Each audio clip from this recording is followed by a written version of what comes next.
আজ আমি তোমাদের সঙ্গে শেয়ার করতে চলেছি বেগুন দিয়ে ইলিশের পাতলা ঝোল। তো মা প্রথমে ইলিশ মাছটাকে কেটে ওতে নুন এবং পরিমাণ মতন সর্ষের তেল দিয়ে ভালো করে মেখে নিয়েছিল।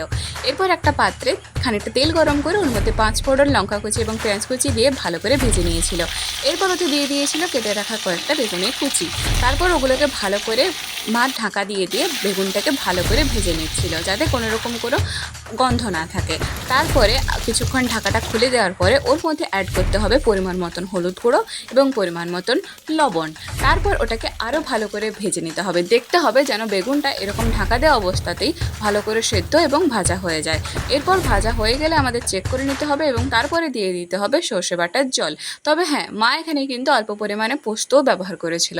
তো তারপর ওই জলটা ঢেলে আরও ভালো করে সামান্য নেড়ে চেড়ে আবারও ঢাকা দিয়ে দিতে হবে। কিছুক্ষণ পরে ঢাকা খুলে ওর মধ্যে বের করে রাখা মাছগুলোকে দিয়ে কিছুক্ষণ ফুটিয়ে নিলেই রেডি।